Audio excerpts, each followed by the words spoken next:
It's that time of year where the cold months drives many of us to pack up a suitcase and head on down to the sunny south for a week of relaxation at a resort. But these paradise destinations have more than the sun in common. Some of them are currently under a travel advisory warning women that they may be the targets of violence. Tonight, we continue our investigation into sexual assault allegations.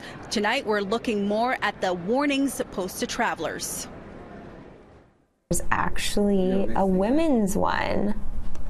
Yeah, there's a women's safe guide. That's insane.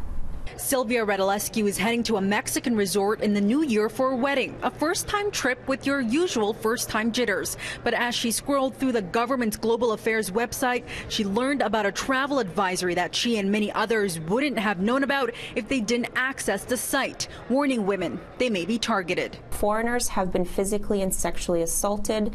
In some cases, hotel employees, taxi drivers, and security personnel at popular tourist destinations were involved. Prior to booking this trip, what kind of research did you do?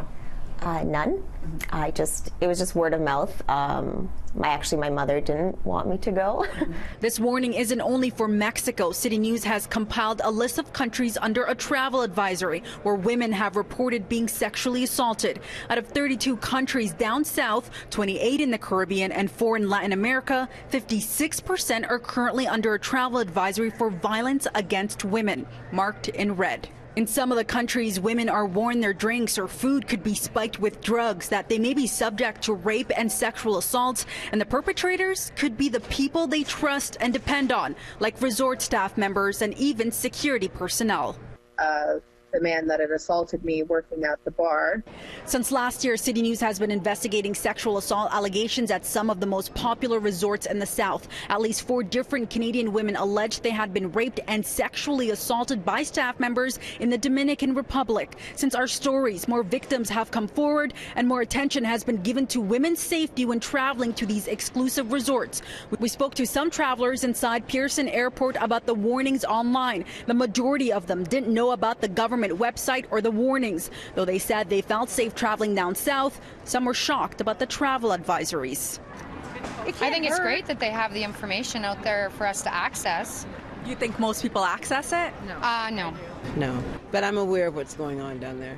I felt the most safe in Jamaica because between the military, the security guards, we even had people that worked at a resort. Do you think that advisories like these, for instance, should be shared with travelers if they go to a travel agency? I do, and I've actually had that before where they've shared. Did you have a conversation about safety with your travel agent? No. Do you think it would be better for travelers I think so. to have that conversation? I think so. Just be a little bit more aware. Because right now I've never been to it, so I don't know what I should and shouldn't do, right? So being a travel agent, she should kind of warn me on some of the things, yeah.